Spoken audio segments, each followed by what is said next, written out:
March 16. புனித Abraham.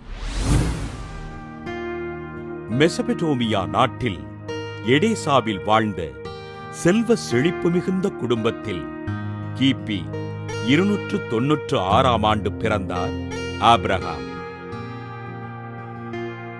ஆண்டவரிடம் நம்பிக்கை கொண்டு அவருடைய பணிகளை செய்ய விரும்பிய இவருக்கு இவரது பெற்றோர் கட்டாய திருமணம் செய்து வைக்க அன்றே தன் இல்லத்தை விட்டு வெளியேறினார் ஆபிரகாம்.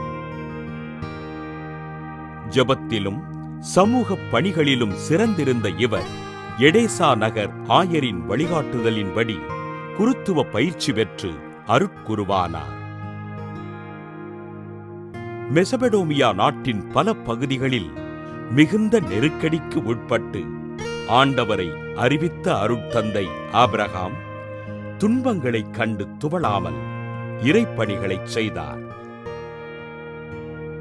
சிலை வழிபாட்டு முறையில் வேரூன்றிய மெசபடோமியா மக்களுக்கு நற்செய்தியினை அறிவித்து சிலை வழிபாடு கடவுளுக்கு எதிரானது என்று துணிவோடு கூறினார்.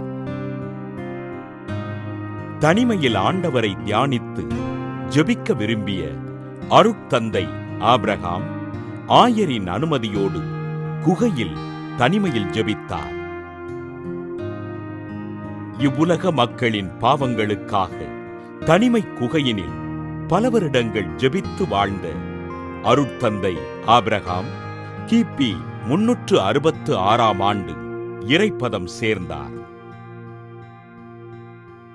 செல்வந்தராக பிறந்து ஆண்டவரிடம் கொண்ட அன்பிற்காக துறவியாக வாழ்ந்து இறைப்பணிகள் செய்த அருட்தந்தை ஆபிரகாமினை திரு அவை புனிதராக உயர்த்தியது. புனித ஆபிரகாமின் திருவிழாவினை சிறப்பிக்கின்ற நாம் மலையடிவார கிராமங்களில் வாழுகின்ற மக்களுக்காகவும் அவர்களின் வாழ்வின் முன்னேற்றத்திற்காகவும் ஜெபிப்போம்.